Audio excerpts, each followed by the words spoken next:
La clase pasada vimos que cada sociedad tiene un sistema de valores que rigen la convivencia, que tienden a establecer un orden social protegiendo el bien individual y que frente a una conducta delictiva, de acuerdo a las legislaciones vigentes, se determina la culpabilidad o no del acusado y su castigo. Pero, ¿qué es un delito para el derecho penal? Si vimos que la conducta en el discurso del derecho alude a la conducta exteriorizada, consciente y voluntaria, entonces, ¿qué sucede con los actos que no están dirigidos por la voluntad? Respondiendo al primer interrogante, un delito es una conducta típica, antijurídica, culpable y punible. Para que un acto humano sea considerado como tal, debe cumplir con ciertos requisitos. En primer lugar, el hecho debe ser una conducta, es decir, un acto humano voluntario con un fin.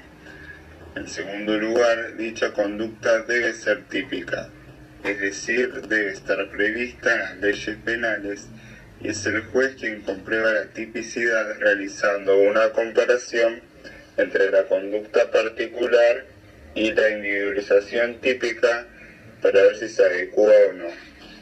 En tercer lugar, la conducta típica debe ser antijurídica, que significa que no debe haber ninguna otra norma que permita realizarla.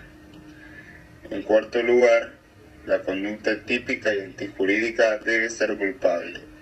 Esto requiere que el sujeto haya actuado de forma tal que pueda reprochársele la conducta que realiza.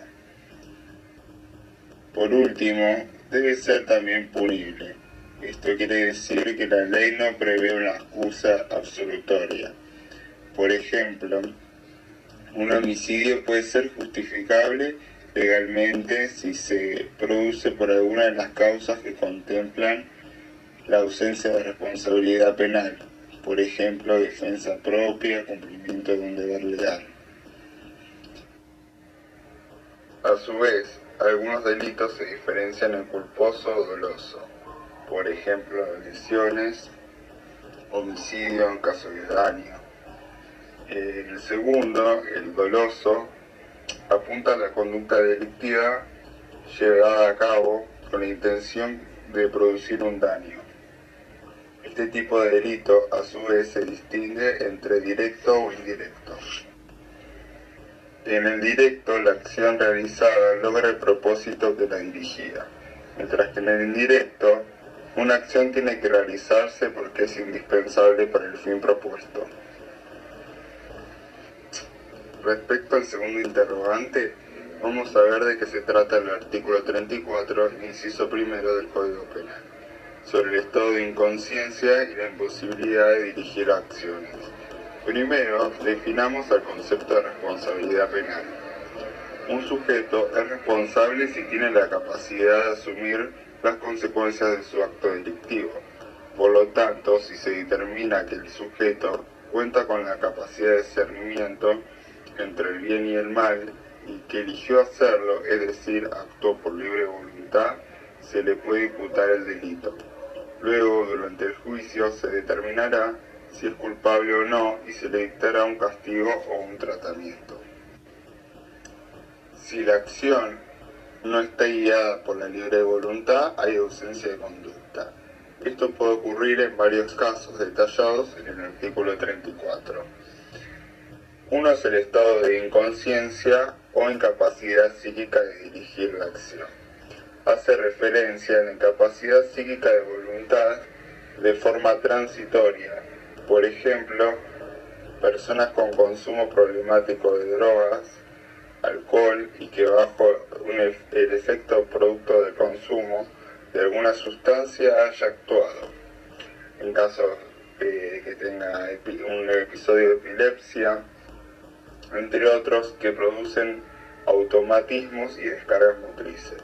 Cabe destacar que sí hay conducta si el sujeto se procura un estado de incapacidad psíquica, como por ejemplo un hombre bebe alcohol antes de ir a agredir físicamente a una expareja.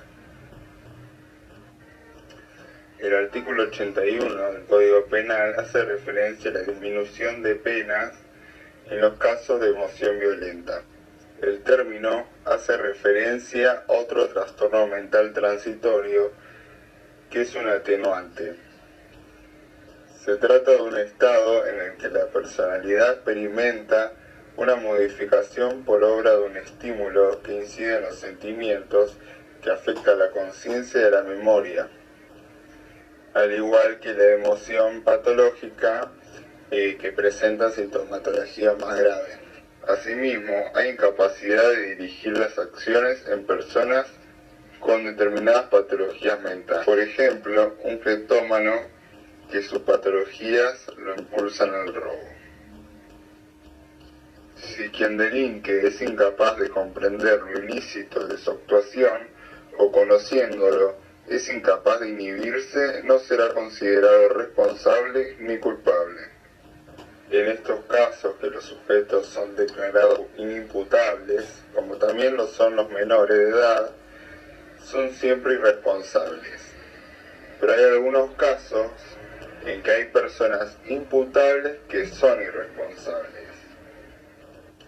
Estos casos son quienes actúan por fuerza física irresistible, quien evita un mal mayor, quien actúa en cumplimiento de deber o en el ejercicio de su cargo, quien actúa en defensa propia de otras personas. Por ejemplo, si un sujeto en un estado de necesidad extrema no tiene otra forma de actuar como lo hace, se anula la autodeterminación. Por ejemplo, dos sobrevivientes de un naufragio encuentran una tabla que les servirá para salvarse, pero no soportará el peso de ambos. Entonces, uno de ellos desplaza al otro para ocuparla sola y salvarse la vida, muriendo el otro. Otra causa eximiente de responsabilidad penal es por error o falso conocimiento de una norma prohibitiva o de un precepto permitido, aunque en algunos casos solo se reduce la pena.